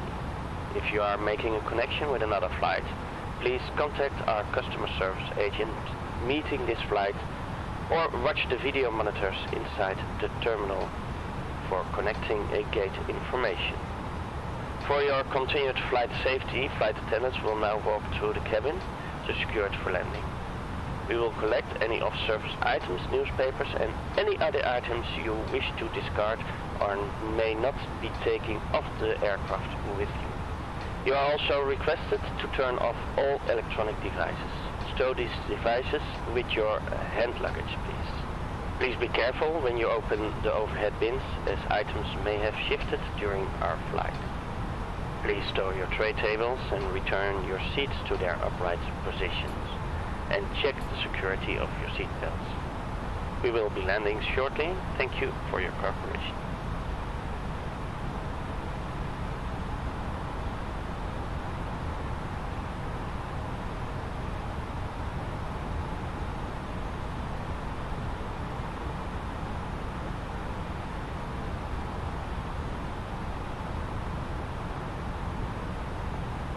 There's Perth going up beautifully ahead of us. Alright, next we need to be at 3,000 once we get to Tommy, 230 knots at Sadal.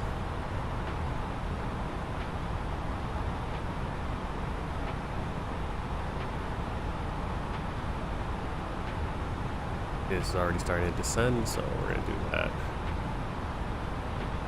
They're trying to chase.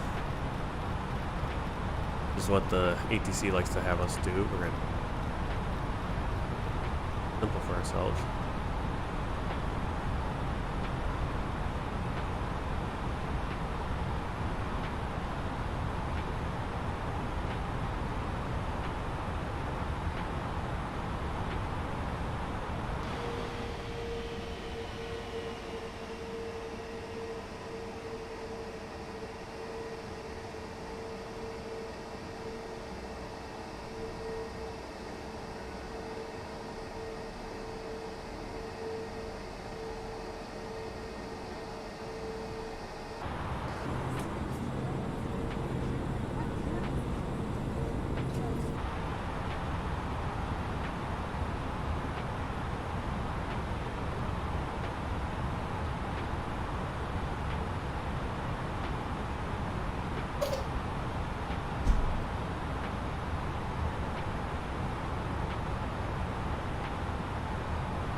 See the airport over there.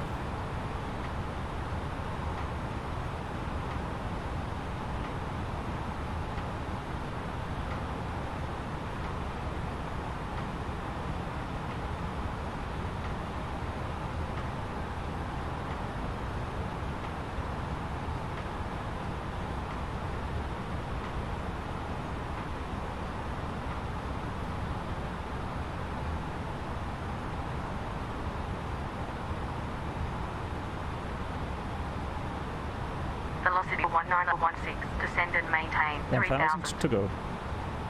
Descend and maintain 3000. Velocity 1916.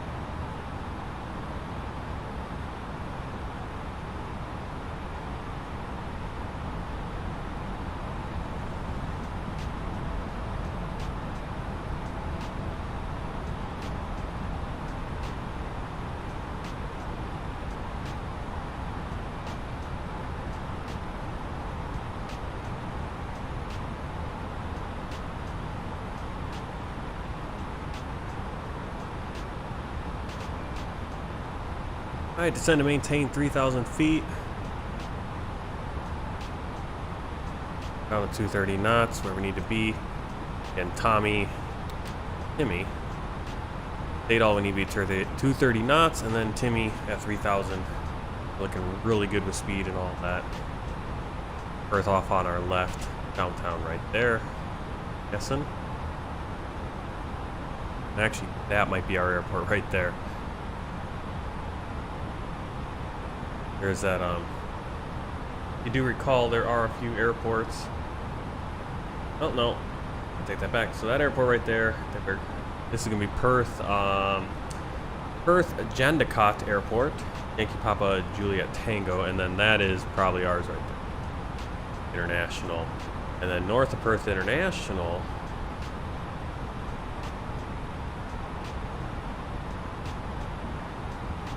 out there, is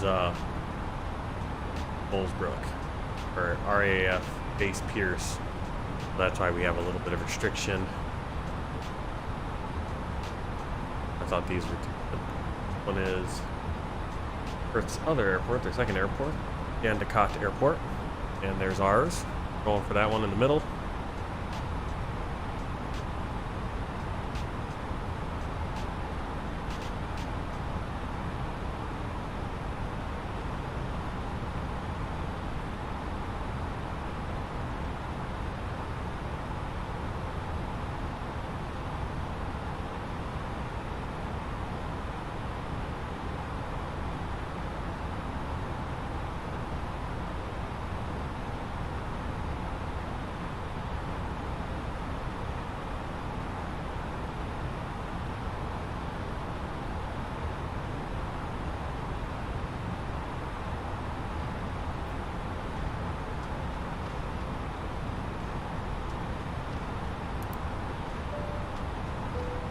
Landing lights are on.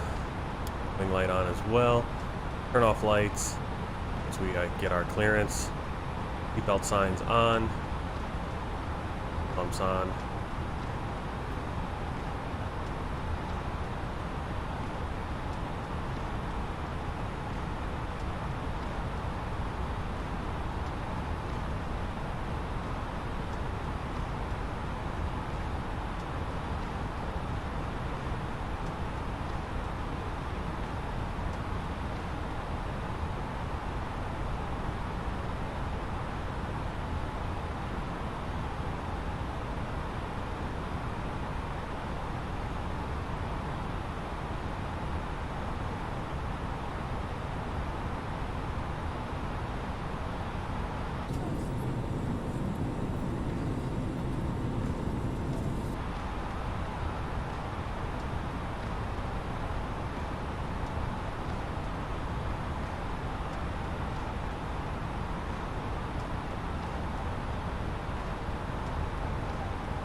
Going down to 185. Proceed direct to Timmy. Descend and maintain 1,600.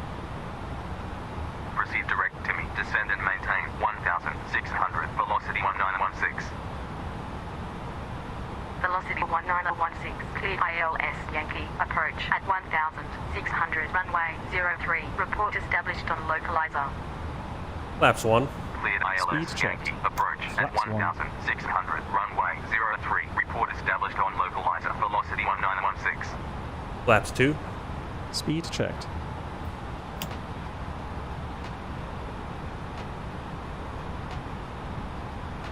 Flaps 2.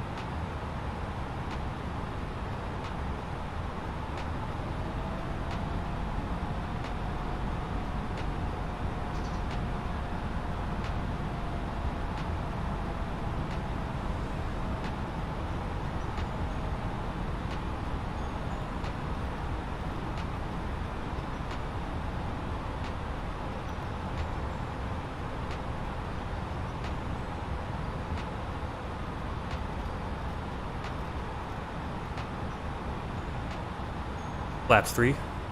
Speed checked. Gear down. Flaps 3.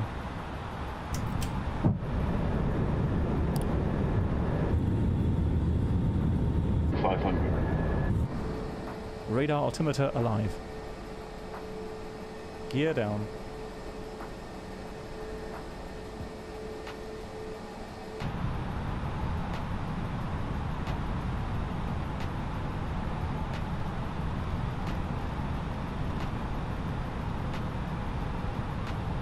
Flaps full. Speed checked. Flaps full. Landing checklist. Cabin crew. Advised. Auto thrust. 2,000. Speed set and checked. Checked. Set and checked. Auto brake. Medium. Decam memo. Landing no blue. Landing checklist complete.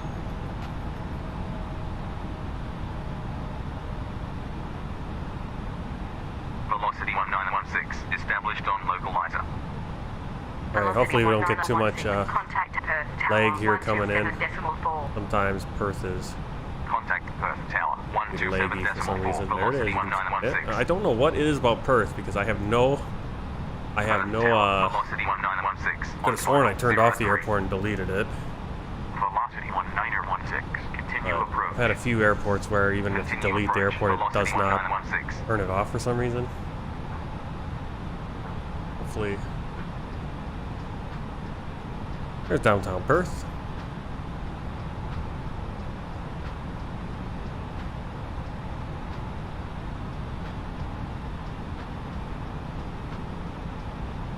I want to take this in manually, but I'm afraid that as soon as I go manual, I'll start getting some bad frame rates. 1916.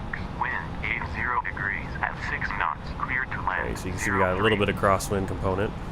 Cleared to land 03. Velocity Coming from 1916. 80 degrees, just as I said.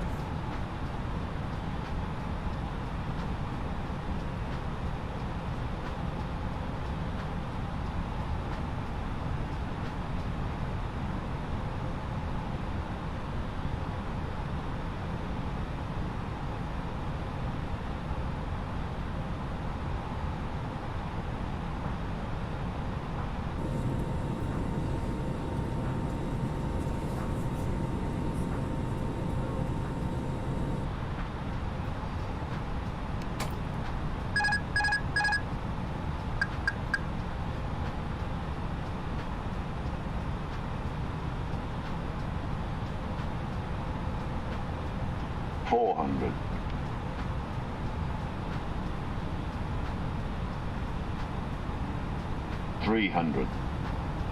100 above.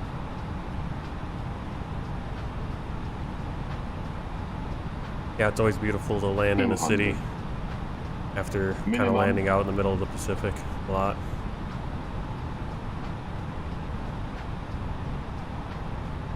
$120. 100. 50. 40. 30. 20. Retard. Retard. 5. velocity 1916. Wind vacated. Spoilers. Contact ground Overburst. 121.7. Wind vacated. Contact ground 121.7. Velocity 1916. 70 knots. We'll exit here at the next turn. Be Papa.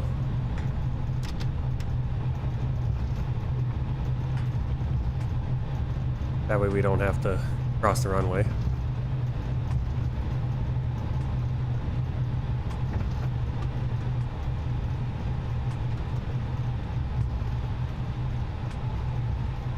Perth ground. I don't know what it is. The 1916. Airbus Runway just vacated slows with down on the itself. Now it used to keep rolling on idle. Taxi 2, gate 152, via the Park Tango. Taxi 2, gate 152, via the Park Tango, velocity 1916.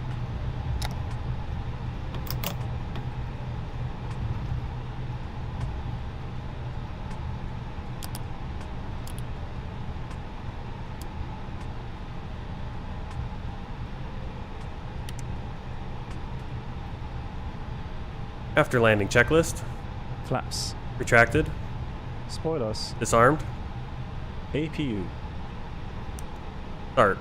Radar. Ladies Off. and gentlemen, Predictive wind for your shear safety system. and the safety Off. of those around you, After landing please remain checklist seated complete. with your seatbelt fastened and keep the aisles and Alright. exits clear until Actually want the to keep seatbelt going signs straight here are where turned this off. Take care when opening catering overhead vehicle is. He's lockers, getting out of the as way, items may have which is moved kind of cool. during our flight. Mobile phones may now be used on board, and smoking is not permitted inside the terminal. Or not. Thank you for choosing to fly with us. It's been our pleasure looking after you. On behalf of your crew, we wish you a safe onward journey and If hope we're going to to follow see the you catering again vehicle. Now we're going to cross taxiway Charlie right here. Then we'll be on a Tango lane. Going to gate 152.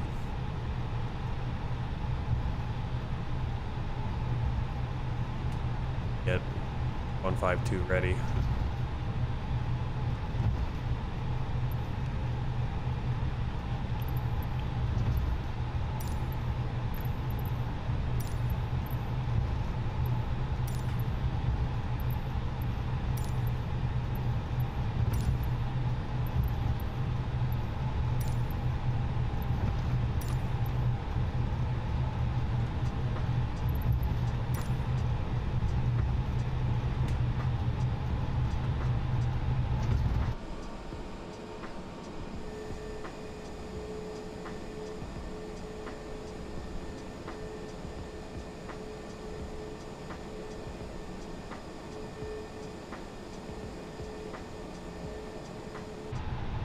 Always disappointed when there's not a lot of other planes parked.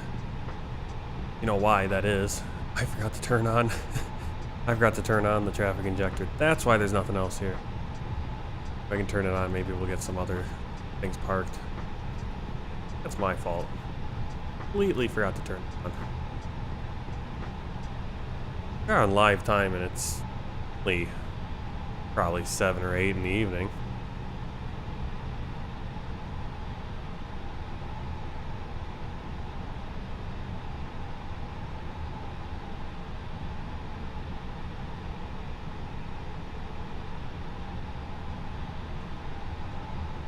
Taxi light off.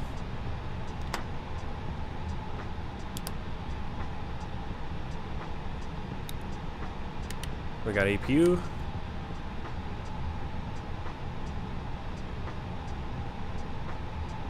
Engine master's off. Cabin crew disarm slides and cross check.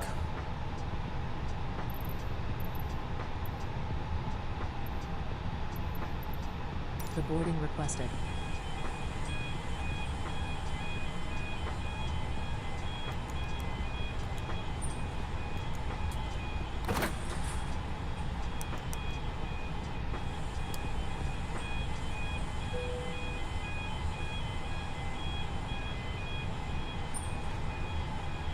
Parking checklist. APU bleed. On. Engines. Off. Seatbelts. Off. Exterior lights. Nav logo on. Nav logo on. Fuel pumps. Off. Parking brake and chocks. On. Parking checklist complete. Hey, why did the jetway go away? Passengers deboarding started. Well, we had the jetway. It was working, then it decided to go away. That's kind of frustrating because now we're going to have passengers floating. This is the big problem with GSX, is that you cannot control the jetway once you're in the deboarding process. If the jetway decides to back out, you can't do anything about it.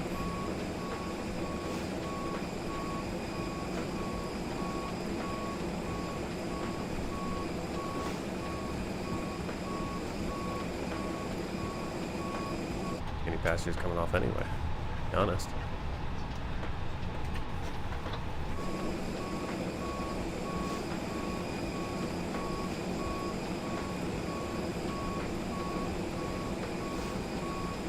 Alright, well, welcome to Perth. I didn't nail down our exact landing time, but let's see, we got 15:04. Got to the gate at 03. Landing. Actually, I can find the landing. One moment, because gotta get the actual landing time because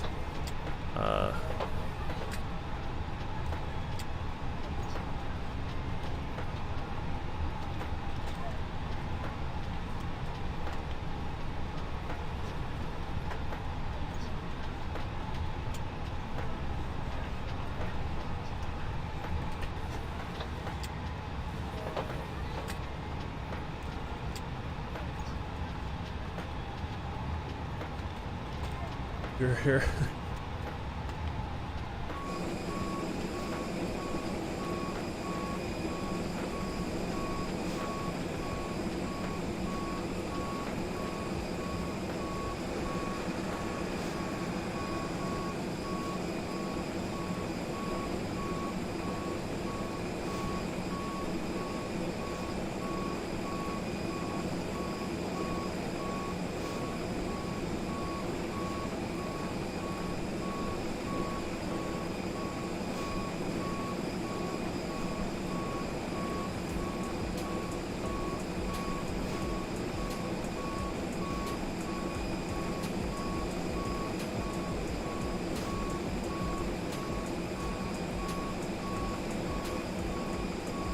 $14.58 for that. I'm gonna throw that in, that way we can get our actual flight time and everything.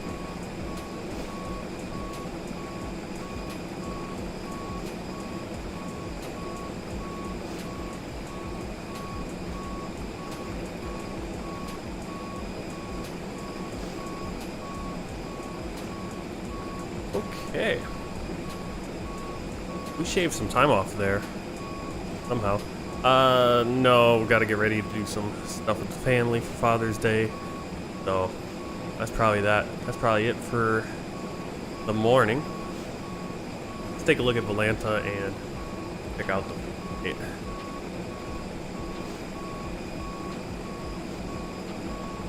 Mess right now.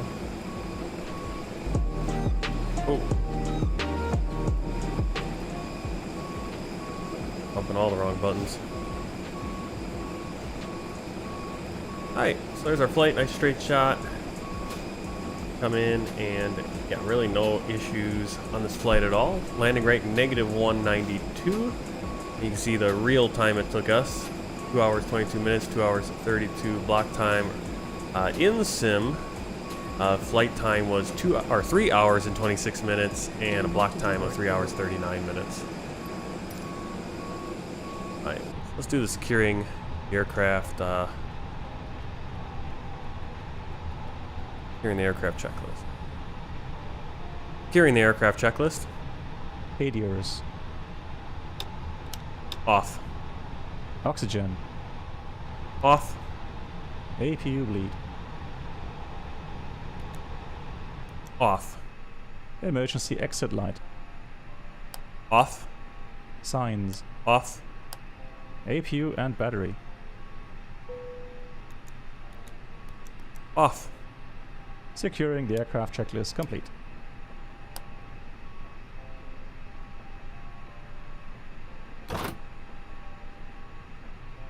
Alright. And we'll take a quick look at the world tour map. See everywhere we've been, and we obviously are right back into Australia. Next flight, we will be crossing Australia. I'm gonna, instead of going down here across the Bight to Brisbane, we're gonna kind of go up to Alice Springs and then over to Brisbane. That way we can kind of fly across the land and get a cool view of the desert and everything. And that will be Thursday morning, 7 o'clock, the usual time. I don't think I'll be able to get any other flights in, stream flights in this afternoon. But if I do, you'll get a notification on YouTube, and we'll do something. Might do a CRJ flight if I would do that. But if I, more than likely, I'll maybe start putting together a video for something. Got a few video ideas, maybe a tutorial on how to set up the FMS in, the Airbus. I know that's a popular question everyone asks, like, how do I set up the FMS? How do I do all the setup with this? And I think I've always said I'm gonna make some videos on that, and I think I gotta do it again, at least see if get a few more views on that. And got a few other ones, like I want to go through like really popular, really cool liveries that are available in Flight Simulator, different airlines. A few ideas. We'll see if we can do it, and if I can make some decent looking videos with that if I have the time. Find the time to do it. But anyway, thanks for coming along on the flight.